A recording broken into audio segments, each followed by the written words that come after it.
바로 화면을 켜보도록 하겠습니다. 보시는 것처럼 전체적으로 또 초록의 상승을 보이고 있습니다. 그래서 분위기가 그래도 주말쯤은 조금 괜찮았죠. 그죠? 주말에는 괜찮았다. 가장 무서웠을 때가 딱 금요일이었습니다. 그래서 금요일날 아시아타임 때 상당히 좀 공포스러웠고, 그래서 제가 금요일날 저녁에 그 번개 라이브를 했었죠. 근데 그때부터 조금씩 반등세가 나타나기 시작을 했었어요. 그래서 그 이후로는 조금씩 괜찮아져서 이제 바닥을 찍고 올라오고 있는 그런 상황입니다. 그러면서 이제 몇 개의 그 바닥 시그널이 좀 보인 것 같거든요. 그래서 오늘은 그 부분 또 말씀을 드리고, 또 리플도 중점적으로 한번 말씀을 드리려고 합니다. 그러면 이제 본격적으로 시작을 해볼게요. 그래서 전체적으로 지금 분위기가 나쁘지 않다라는 것을 알 수가 있고, 그러면 4시간봉 차트로 보시게 되면은 지금 이렇게 하락 추세선을 그을 수가 있잖아요. 지금 현재 단기적인 그 하락 추세선을 쭉, 이때가 이제 11월 11일 정도, 그때 이후로 해가지고 계속 이렇다 할 반등도 없이 계속 하락을 했거든요. 그러다가 금요일 날 바닥을 찍고 이제 조금씩 올라오고 있는 상황입니다. 그때가 금요일이 맞나? 맞네요, 금요일. 그래서 지금 정확하게 88K까지 올라왔어요. 올라오면서 이 하락 추세선을 터치를 했다. 하지만 하락 추세의 그 저항을 막고 현재는 뚫어내지는 못하고 있습니다. 그래서 하락 추세를 벗어나는 것이 무엇보다 좀 중요한데, 지금 이 4시간봉 기준으로 해서 오늘 이제 아침 5시 이후네요. 한번 터치하고, 그리고 나서 다시 한번 터치를 했지만 여전히 뚫어내지 못하고 있어요. 그래서 현재는 87.3K까지 살짝 빠졌다. 그래서 무엇보다 이 하락 추세선을 벗어나는 것이 중요하다. 그죠? 근데 아직도 여기를 넘어서는 게 지금 불안합니다. 그죠? 아직까지 못 넘어섰다. 그러니까 이때도 넘어설까 하다가 결국에는 넘어서지 못하고 빠진 거거든요. 그러니까는 이렇게 되지 않으려면 일단 넘어서야 된다.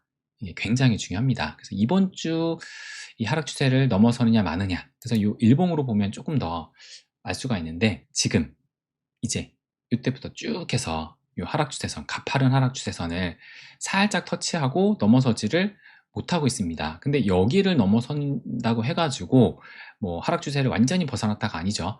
지금 사상 최고가를 찍고 나서 이렇게도 하락 추세가 있기 때문에 지금 당장에 이 가파른 1차 하락 추세선을 돌파하고 나서 2차 하락 추세선까지 돌파를 해야지만, 그래야지 이제 좀 하락 추세를 벗어나서 진정한 우리가 바라는 이 찐 반등세로 갈 수 있는데, 여기까지 넘어서려면 지금 뭐 100K 이상으로 넘어가야 되기 때문에 아직까지 좀 갈 길이 멀죠.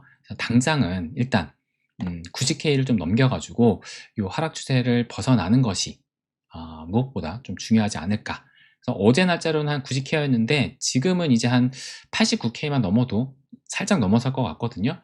그래서 지금 현재 88K 그 저항에 막혀가지고 못 넘고 있으니까 일단 좀 더 지켜봐야 된다. 그래서 이번 주 하락 추세를 뚫고 반등을 하느냐, 아니면 바닥을 향해 더 땅굴을 파느냐가 결정될 것으로 보입니다.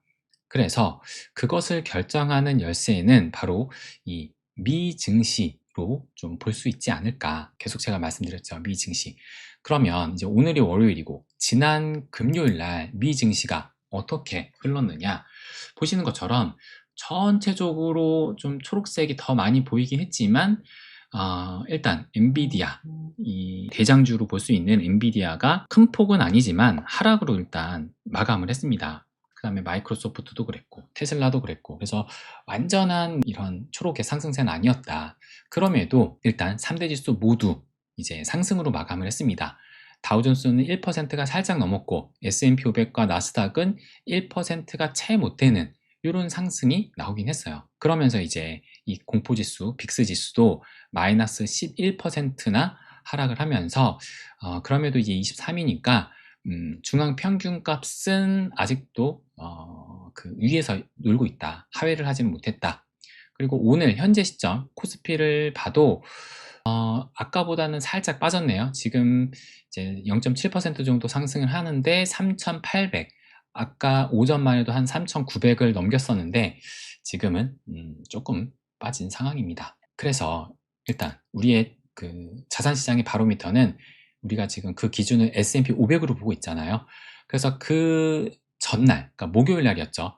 엔비디아 실적이 잘 나왔는데도 불구하고 크게 하락을 했어요. 이 정도면 뭐 장대 음봉이라고 볼 수 있는데 상승으로 출발했지만 다 뱉어내는, 그래서 금요일 날 어느 정도 상승세가 나왔지만 그럼에도 불구하고 여전히 요 주황 색깔의 51선 아래에서 움직이고 있습니다. 그래서 지금 요때 최고점 대비해서는 지금 보니까 대략적으로 한 마이너스 5.7%, 마이너스 5%대의 하락을 지금 보이고 있습니다. 그래서 만약에 이 미증시 S&P 500이 요 주황색 선에 이 51선 위로 올라서게 되면서 이 올타임 하이까지 경신하게 된다면 미 증시가 완전히 조정이 끝났다고 볼 수 있죠. 그래서 일단 최소 51선은 넘어서는 움직임이 나와야 되는데 어쨌든 그런 움직임이 나왔을 때는 이 비트코인도 본격적인 반등 장세로 넘어가지 않을까, 그렇게 예상을 하거든요. 제가 지금 현재 시점이 언제와 비슷한지 말씀드렸죠. 2021년 5월달, 6월달, 7월달 해가지고 그때랑 좀 비슷한 지금 장세인데, 그때도 결국에는 큰 틀에서는 그 미증시와 비트코인이 디커플링이 됐지만 세세한 움직임으로 봤을 때는 커플링이었다라는 것을 말씀드렸습니다. 그러면서 비트코인과 미증시가 충분히 조정을 겪고 난 이후로 해가지고 둘 다 이제 반등이 나오면서 이제 다시 상승장으로 넘어갔었다라는 것을 말씀을 드렸습니다. 그렇기 때문에 지금 미증시가 조정을 끝내느냐 마느냐가 중요한 문제겠죠. 그래서 언제 이 51선 위로 올라서느냐의 문제인데, 그런데 이제 51선 아래로 떨어진 것이 지난주였었거든요. 그러니까 아직까지 충분한 조정을 미 증시가 받았다고 보기에는 저는 아직은 좀 살짝 부족하지 않나라고 봅니다. 그래서 미 증시가 흔들릴수록 비트에는 안 좋을 수는 있겠죠. 아무래도 매크로의 영향을 이 비트코인이 받으니까. 그리고 지난주에 딱 그런 움직임이 나왔던 것이고, 그죠? 그래서 안 좋을 수는 있어도 일단 미 증시가 흔들리게 되면은 연준이 움직일 가능성이 또 커지거든요. 그렇기 때문에 결과적으로 봤을 때는 미 증시가 조정을 받는 게 저는 뭐 그렇게 나쁜 것만은 아니다라고 봅니다. 그리고 이제 그 시점도 됐다고는 봐요. 그러니까는 미 증시가 조정을 받는다고 해가지고 비트코인이 마냥 약세로 가지 않을 수도 있는, 이제 왜냐면은 충분히 조정을 받을 만큼도 받았고 먼저 매를 맞았기 때문에 미증시가 무너진다고 해가지고 계속 더 빠질 가능성, 그러니까는 약세의 흐름은 이어갈 수는 있어도 계속 바닥을 파고 가는 그런 흐름은 이제는 나오지 않을 수도 있다라고 봅니다. 어쨌든 이 미증시 움직임이 굉장히 또 중요하다라고 볼 수가 있는데, 현 시점 미 선물 시장은 어떠하느냐, 이걸 보시게 되면은 현 시점 보니까 이제 다우존스 미선물 0.29%, S&P 500이 0.56%, 나스닥 100이 0.79%로 제가 오전에 체크했을 때보다는 조금 더 상승폭을 키우긴 했습니다. 그래서 현 시점 미 선물 시장은 소폭의 상승 중이거든요. 그런데 이 버거 타임이 되면은 또 얼마든지 이 상승분을 뭐 반납을 해가지고 뭐 마이너스로도 이제 또 바뀔 수 있는 이제 급 변동이 가능한 장세라고 봅니다. 그래서 뭐 현재 이제 이렇게 플러스로 가는 것은 긍정적이지만 버거 타임 때도 이것을 유지하는지 이것을 좀 더 지켜봐야 된다. 그렇기 때문에 일단 지금 현재는 무엇보다 제가 늘 말씀을 드리는 이 큰 그림을 보고 갈 필요가 있다. 큰 그림을 보고 가야 된다라고 말씀을 또 드리고 싶어요. 그러면 좀 큰 그림을 볼 수 있는 요 기사 하나를 또 제가 준비를 했거든요. 요것을 한번 좀 보시게 되면은 미국의 재무장관, 요 베센트죠. 베센트가 내년 미국의 경기 침체는 없을 것이다. 트럼프 덕에 경제를 낙관한다라는 이런 기사가 나왔는데, 요것이 이 재무장관, 베센트 재무장관이 MBC와의 방송 인터뷰에서 얘기를 한 거예요. 그러면서 트럼프 정책 아래 인플레 없는 성장을 자신을 한다 라고 발언을 했습니다. 그러면서 이런 얘기를 했어요. 무슨 얘기를 했냐면 2026년 1분기에 노동자 가정에 상당한 환급이 이루어져 미국인의 실질 소득이 증가할 것이라고 내다봤다. 그러니까 내년 1분기에는 상당한 환급이 이루어져서 실질 소득이 증가한다고 했으니까 이 얘기가 뭐예요? 돈 뿌린다는 얘기잖아요. 그것도 실질적으로 돈을 뿌리겠다. 내년 1분기에 돈을 뿌리겠다라고 뭐 베센트가 다시 한번 얘기를 했다라는 것을 알 수가 있고, 또 무엇보다 한편 헤셋 위원장, 이 백악관의 그 국가경제 뭐였죠? 위원회였나? 아무튼 이 헤셋, 케빈 헤셋 이분이 어떤 분인지 제가 말씀드렸죠. 지난주에, 지지난주였나요? 말씀드렸죠. 이분이 차기 연준 의장으로 파월의 자리를 대체할 가장 유력한 후보 중 한 명입니다. 가장 유력한 후보다, 이 헤셋 위원장이. 그래서 뭐라고 얘기했냐면, 폭스뉴스와의 인터뷰에서 내년은 절대적인 블록버스터급의 해가 될 것이다. 블록버스터라고 얘기를 했어요. 그러면서 이제 베센트 장관의 낙관론에 힘을 실어줬다라고 하면서 구체적으로 뭐라고 했냐면, 그는, 이 헤셋 위원장은 내년은 금리 인하의 해가 될 것이라 예상을 하면서, 우리는 코로나 이전 트럼프 1기 행정부 아래에서 강한 성장을 봤다. 그것이 다시 나타날 것이다. 라고 얘기를 했습니다. 금리 인하의 해가 될 것이다. 라고 얘기를 했어요. 그럼 뭐 파월의 자리를 꿰차면은 이제 연준 의장이 됐으니까 뭐 금리 인하는 뭐 쉽게 할 수 있겠죠. 그리고 양적 완화까지 그 얘기는 안 했지만, 아직 뭐 연준 의장이 되지도 않았는데 그 얘기까지는 할 수가 없는 상태고, 일단 대놓고 금리 인하 해가 될 것이다 라고 예상을 했습니다. 그러니까 지금 헤셋도 대놓고 이제 돈을 풀 준비를 하고 있다. 되기만 하면은 이제 돈을 푸는 것은 거의 확정적이다. 이제 트럼프도 지금 급하죠. 급합니다. 트럼프도 급하다는 것을 제가 지난주 방송에서도 계속 말씀을 드렸고, 그래서 우리는 2026년에는 결국에는 이 유동성의 해가 될 것이고 돈이 풀릴 수밖에 없다. 큰 그림을 봐야 된다. 지금 막 비트코인이 바닥을 기어가고 이제 시즌 종료에 막 이 얘기가 나오고 있지만, 결국에 돈의 흐름을 봐야 된다라는 것을 말씀을 또 드리고 싶습니다. 그러면서 제가 계속 말씀드린, 무엇보다 바닥 시그널이 하나둘씩 보이고 있어요, 지금. 그래서 제가 썸네일에 세 가지를 말씀드렸잖아요. 그러면 그 세 가지를 말씀을 드릴 텐데, 첫 번째 무엇이냐? 일단 첫 번째, 여기 지금 비트코인 일봉 차트입니다. 일봉 차트. 그래서 제가 요 점선 박스권을 말씀을 드렸을 때, 이것을 처음 그 방송 라방을 하면서 제가 그렸던 그건데, 그때만 해도 여기 있었거든요. 그래서 설마 그때도 여길 추가적으로 더 하락할까라고 하면서, 혹시나 하락하게 된다면 이제 요 범위 안에, 요 범위 안에서는 지지를 받고 올라가야 된다라는 말씀 드렸거든요. 그러니까 여기를 그었던 이유가, 이제 올해 4월달, 3월달 관세 쇼크 때 계속 여기서 왔다 갔다 했던, 이 머물렀던 자리이기 때문에 어느 정도 지지와 저항이 나타날 수 있는 자리니까 여기까지는 올 수 있고 여기에서는 나와야 된다. 그러면서 제가 이제 마지노선으로 본 거는 이제 여기였죠. 이때 저점 여기까지 뚫고 내려가게 되면은 이제 완전 이제 상승 추세가 깨지는 거니까, 여태까지 이 저항대를 넘어섰을 때 그때 저점을 깨는 조정은 지금까지 없었으니까 그렇게 봤는데, 어쨌든 지금 결국에는 여기 안에 진입을 해가지고 이제 80.6K까지 터치를 했었습니다. 그러면서 금요일 날 보시는 것처럼 80.6K까지 찍었는데, 시간이 지나면서 좀 말아 올리는 그런 흐름이 나오게 되면서 일봉이 음봉이긴 하지만 그래도 캔들 몸통의 절반 이상을 이 아래 꼬리로 남기고선 마감을 했어요. 이렇게. 그래서 요것을 봤을 때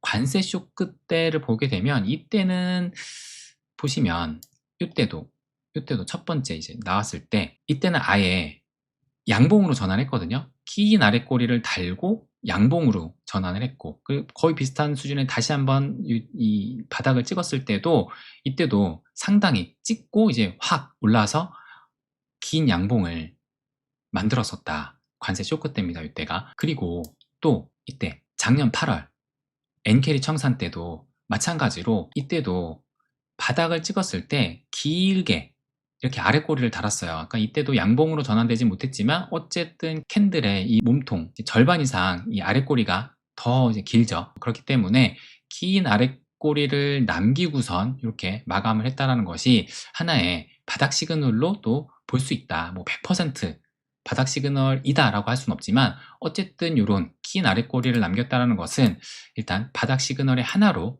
볼 수 있다라고 저는 생각을 합니다. 그리고 또 하나가 있어요. 또 하나가 뭐냐면 제가 계속 하락했을 때 말씀드렸던 것 중에 하나가 요거였었습니다. 단기 보유자들의 SOPR. 그래서 제가 계속 말씀드렸던 것이 뭐였냐면은 요때가 이제 관세 쇼크, 요때가 엔캐리 청산 때거든요. 그래서 요 보라색 선이 SOPR이거든요. 그래서 요 1 이하로 떨어졌을 때가 이제 개미들이 상당히 털렸던 그 시기였습니다. 근데 지금 이때도 상당히 털리게 되면서 관세 쇼크 때도 이 SOPR이 단기 SOPR이 상당히 밑으로 떨어지게 되면서 그 이후로 이 검은 색깔 선 비트코인의 흐름인데 상승이 났고 엔캐리 때도 이렇게 크게 떨어지고 난 이후로 해가지고 이런 상승이 나왔었거든요. 비트코인의 이런 상승. 근데 이번에는 부족하다라고 제가 말씀드렸어요. 이게 좀 부족하다. 제 영상 꾸준히 보신 분들은 기억하실 겁니다. 제가 좀 부족하다. 그런데 금요일 날 이제 그 하락을 하고 나서 토요일 날 이게 업데이트가 됐거든요. 그래서 지금 제가 이 멤버십 텔방에 22일 날 토요일 날 지금 이게 올렸던 글입니다. 그래서 토요일 날 올렸던 요 글을 보시게 되면은 요걸 보시게 되면 요만큼 이 단기 SOPR이 많이 떨어졌어요. 기존에 한 여기 있다가. 그래서 그 수준이 지금 관세 쇼크 때보다 살짝 조금 더 길게 떨어졌거든요. 그래서 금요일 날 급락 시 단기 보유자의 SOPR이 크게 하락을 했다. 그래서 지난 관세 쇼크 때보다 조금 더 하락한 수준으로 개미들이 드디어 크게 털렸다라고 볼 수 있는 겁니다. 그래서 작년 엔캐리 청산 때도 역대급으로 털린 후에 이렇게 비트코인의 상승이 나왔잖아요. 이렇게. 그래서 이번에도 이제 어느 정도 바닥 시그널이 보였다라고 제가 토요일 날 말씀을 드렸는데 그런데 어제 일요일 날 날짜로 또 업데이트된 거를 보니까 더 많이 털렸어요. 그러니까 조금 전에 보셨을 때 요 엔캐리 저기 그 관세 쇼크 때하고 거의 비슷한 수준이었잖아요. 근데 하루 지나서 보니까 그 토요일 날 장세에서 더 많이 털렸다. 그러니까는 토요일 날 장세가 왜 그랬냐면은 보시면 캔들을 보시면 금요일 날 바닥을 80.6K를 찍었는데 종가 기준으로 보게 되면은 이 아래 꼬리가 아니라 종가 기준으로 보게 되면은 토요일까지도 장세가 좀 불안했었거든요. 토요일까지도 그래서 종가 기준으로는 더 떨어졌습니다. 토요일이. 아래 꼬리 기준으로는 금요일이 더 저점이지만 종가 기준으로 해서는 토요일이 더 아래였다. 더 낮았다. 그래서 토요일까지도 털렸던 거예요. 그러면서 이 단기 SOPR이 더 하락을 했던 겁니다. 그래서 지금 실질적으로 보면은 이게 지금 비트코인의 가격인데 이게 종가 기준으로 하는 거거든요. 이 선 이게 라인으로 하게 되면 종가 기준으로. 그래서 토요일 날 가격이 금요일 날보다 더 떨어져 있다. 그래서 어쨌든 단기 보유자 SOPR이 어제보다 금요일 날보다 더 길게 내려왔다. 그래서 지금 그 어제 분석 자료를 비교해 보면 관세 쇼크 때랑 비슷한 수준이었으나 지금은 월등히 더 많이 내려왔다. 그만큼 개미들이 확실히 더 많이 지금 털렸다라는 것이고 역사적으로 개미들이 크게 털린 후에 머지않아 이 상승세가 시작이 됐다. 그러니까는 여기가 나왔다고 해가지고 정확히 바닥이다라고 볼 수는 없어요.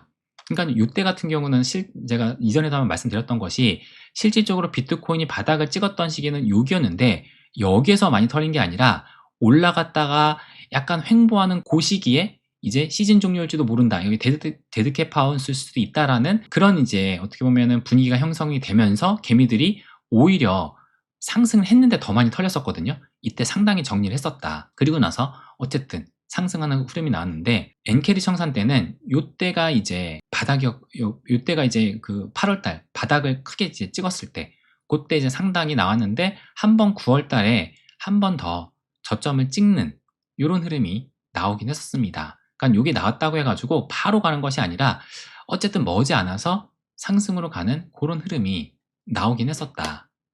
그래서 이 단기 SOPR로 봤을 때 이제 바닥 시그널이 나왔다라고도 저는 볼 수 있다고 봅니다. 그래서 요것이 두 번째였거든요. 세 번째는 무엇이냐?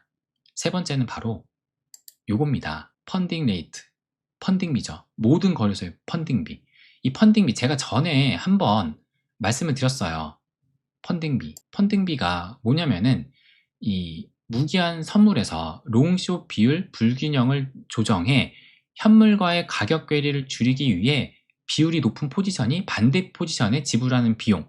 그러니까 펀딩비가 양수면 그러니까 롱베팅 한 사람이 숏베팅 한 사람한테 이 수수료를 주는 것이고, 이제 음수면은 숏베팅 한 사람이 롱베팅한테 주는 겁니다. 근데 보통의 메이저 코인은 펀딩비가 양수인 경우가 많거든요. 양수인 경우가 많다는 것은 롱베팅을 하는 사람이 훨씬 많다. 그래서 숏이 받는 일이 잦습니다. 숏이 자주 받는다는 얘기죠. 이 수수료를. 그렇기 때문에 펀딩비는 투자자 심리를 보여주는 지표로 활용됩니다. 그래서 제가 예전에 이 펀딩비를 불장이 왔는지 안 왔는지 그것을 체크하는 하나의 지표로 볼 수 있다라는 것을 말씀을 드렸어요. 그러면 다시 이것을 보시면 펀딩비가 어제 봤을 때 이게 음수로 나온 겁니다. 음수로. 그러니까 보면 보통 엄청나게 계속 다 양수잖아요. 근데 간간히 이제 음수가 나오는 거거든요. 그러니까 사람들이 이걸 봤을 때 사람들이 보통 양수, 그러니까는 롱베팅을 더 많이 한다라고 볼 수가 있는 거예요. 이걸 봤을 때 롱베팅을 많이 하기 때문에 롱베팅을 한 사람이 숏베팅 한 사람한테 수수료를 준다. 그러니까는 우리가 뭐 속어로 이제 뽀찌를 준다라고 하잖아요. 이 펀딩비를 뽀찌라고 생각하면 됩니다. 그러니까는 많이 베팅한 쪽이 덜 베팅한 쪽에다가 이 뽀찌를 주는 거예요. 근데 내내 이 양수를 보이고 있다가 이제 토요일 날, 그러니까 어제 업데이트가 됐으니까 토요일 날 날짜로 해가지고 음수가 나왔습니다. 음수가. 그래서 지금 보면은 음수가 나왔을 때를 보게 되면 음수가 나온 이후로 요 검은 색깔 선 비트코인의 상승이 나오죠. 요것도 음수가 나온 이후로 비트코인 상승이 나오고, 음수가 나왔던 그 이후로 상승, 음수가 나온 이후로 상승, 음수가 나온 이후로 상승, 음수가 나온 이후로 상승. 그러니까 여태까지 내내 그래도 롱에다가 베팅을 하다가 토요일 날 더 하락을 하니까, 종가 기준으로 더 하락을 하니까 이제 사람들이 음수, 그러니까는 그 숏에다가 베팅을 하기 시작했다라고 볼 수가 있는 거예요. 근데 시장은 오히려 역으로 흐르는 겁니다. 반대로. 인간의 심리를 반영을 해서 베팅과는 반대로 시장이 흐르게 된다. 그렇기 때문에 아까 전에 보신 것처럼 이 음수가 나오니까 상승으로 가는 이런 흐름이 나온 거거든요. 그래서 제가 예전에 불장 시그널로 체크할 수 있는 이 온체인 지표 중에 하나를 펀딩비로 말씀을 드렸어요. 그럼 다시 보여드리면 왜 그러느냐, 이걸로 보면 안 되고 실제 제가 이걸 보여드릴게요.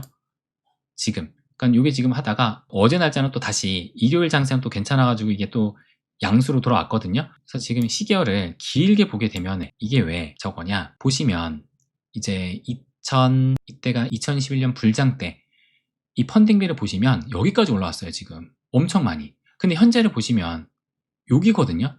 우리 아까 가까이 봤을 때는, 요걸로 봤을 때는 뭔가 지금 되게 높아 보이는데 이것을 시계열로 길게 해서 보면은 고작 요거밖에 안 된다.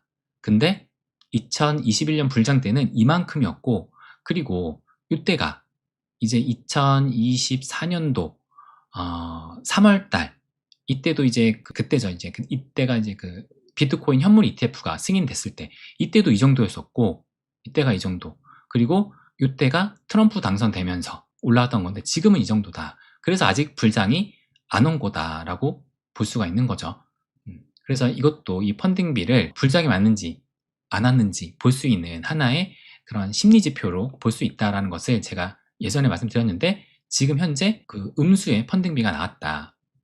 그래서 저는 이것을 또 이 펀딩비를 하나의 바닥 시그널로 볼 수 있다라고 해서 세 가지를 말씀을 드린 겁니다. 그런데 이제 토요일 날 한 번에 이 음수 펀딩비가 나왔잖아요. 그래서 물론 이거 한 번 나왔다고 해가지고 바로 바닥을 의미하진 않습니다. 그러니까 6월 달만 본다 하더라도 이 음수 펀딩비가 며칠에 걸쳐서 여러 번 나왔거든요. 아까 전에 이걸 보시면 이때도 이 음수 펀딩비가 여러 번 나왔어요. 뭐 이때도 두 번 나왔고, 뭐 두 번 나올 때도 있고, 이렇게 또 시간에 걸쳐서 이렇게 나올 수도 있고. 그렇기 때문에 뭐 한 번 나왔다고 해가지고 뭐 바로 바닥이다 라고 볼 수는 없습니다. 그리고 뭐 어떤 지표를 본다 하더라도 정확한 바닥을 알 수 있는 시그널은 그 어디에도 없어요. 그런데 일단 이런 시그널로 봤을 때 대략적으로 바닥 부근이다라는 것을 추정을 해볼 수 있다라는 겁니다. 그래서 이번 주가 굉장히 좀 중요할 것 같아요. 이번 주가 어떻게 될지. 이 미증시의 흐름에 따라서, 그러니까 미증시의 조정이 솔직히 더 나올 수도 있고 아니면 또 올라갈 수도 있거든요. 또 이번에 지금 그 추수감사절이 또 껴있기 때문에 휴일도 지금 있습니다. 27일 날이 이제 미 증시 휴장일이고 또 그 다음 날은 또 블랙 프라이데이 해가지고 딱 반장만 열려요. 그래서 또 이제 소비가 또 많이 이루어지는 주기도 하고 하니까 어쨌든 이번 주가 또 이벤트가 있는 주이기도 하니까 이번 주가 또 중요할 것 같은데, 그럼에도 이 비트코인은 일단 가야 할 길은 멀다. 제가 계속 말씀드린 것이 지금 가장 큰 이 틀에서 움직이고 있는 것은 현재 2025년 4분기라는 이 사이클 정점의 의심과 계속 싸우고 있는 거거든요. 계속. 그렇기 때문에 이 의심, 사이클 정점의 의심, 사이클 정점이라는 그 의심을 불식시키기 위해서는 25년이 일단 끝나던가, 빨리 끝나던가, 아니면 현 시점에서 매우 강한 상승이 나와서 확실히 4년 주기 사이클 이론이 끝났다라는 분위기를 만들어야 된다. 근데 지금 뭐 이렇게 폭락한 상황에서 그 반전을 하는 것이 이 인간의 심리로 봤을 때도 결코 쉽지가 않다. 이 얘기는 결국에는 시간이 걸린다는 얘기입니다. 시간이 걸린다. 그래서 조급함, 이 조바심을 좀 내려놓고 시장을 바라볼 필요가 있다. 그럼에도 이제 긍정의 시그널, 이 바닥 시그널 제가 세 가지 말씀드렸죠. 일단 아랫꼬리, 물론 이 RSI도 과매도 영역, 이거 제가 지난주부터 말씀드렸던 거고 그것도 볼 수 있고, 그리고 지금 말씀드렸던, 조금 전에 말씀드렸던 이 단기 보유자들의 SOPR이 드디어 크게 털렸습니다. 개미들이 크게 털렸다. 우리가 그 지난 그 패턴을 봤을 때 뭐 엔캐리 청산 때나 관세 쇼크 때도 이 단기 SOPR에서 개미들이 크게 털렸다라는 것이 확인될 때 상승이 나왔는데, 이번에도 관세 쇼크보다 더 많이 지금 털린 그런 상황이 됐다. 그리고 또 하나가 이제 펀딩비였죠. 펀딩비가 여태까지 계속 양수를 보이다가 이번 토요일 날 종가 기준으로 바닥을 찍었을 때 음수가 나왔습니다. 그렇기 때문에 이 긍정의 이제 바닥 시그널은 조금씩 보이고 있습니다. 그래서 현 시점은 내가 할 수 있는 것에 집중을 하자라고 말씀을 드리고 싶어요. 거듭 말씀드리지만 대다수는 기회가 기회인 줄 모릅니다. 그러니까 오만하게 또 타이밍을 재면서 바닥을 잡겠다라고도 하거든요. 바닥을 잡겠다. 그렇기 때문에 욕심을 내려놓고, 바닥은 누구도 몰라요. 지금 바닥이 나온 것일 수도 있고 아니면 아직 안 나온 것일 수도 있습니다. 아무도 모른다. 그렇기 때문에 욕심을 내려놓고 꾸준하게 무언가를 하는 사람이 결국은 웃을 수 있다라고 봅니다. 무언가를 하는 사람이. 그러니까 뭐 내 수량을 잘 계속 지켜나간다거나 아니면 이것을 기회로 삼아서 또 수량을 모으거나 어쨌든 움직이는 사람, 꾸준하게 무언가를 하는 사람이 결국엔 웃을 수 있다. 그래서 이 시장의 성장을 믿는다면 설사 더 떨어진다 하더라도 저는 지금은 기회다 라고 봅니다. 기회다. 그래서 대다수는 기회가 기회인지를 모르거든요. 이 기회인 걸 알아야 된다. 어쨌든 관세 쇼크 때나 이때도 지나고 나서 보니까는 이때가 기회였구나 하잖아요. 지금 이 순간도 지나고 보면은 이때가 기회였구나 할 거예요. 근데 막상 여기 있을 때는 이 기회가 잘 안 보이고 공포에 휩싸이게 된다. 공포에 얼어붙는다. 그래서 대다수가 모르는 이 기회를 알아야 된다라는 것을 말씀을 드리고 싶습니다. 그러면 이제 리플 말씀드리기 전에 여러분들 또 어떤 말씀 하셨는지 보고선 말씀을 드릴게요. 또 아까 단기 SOPR 말씀드렸는데 현재 업데이트된 걸 보면은 어제 상승으로 인해 가지고 또 다시 일요일날 상승으로 인해서 다시 올라왔습니다. 이렇게 다시 1 위로 살짝 올라왔다. 그러니까 털리고 지금 다시 또 올라온 겁니다. 여기까지 한번 보여드릴게요.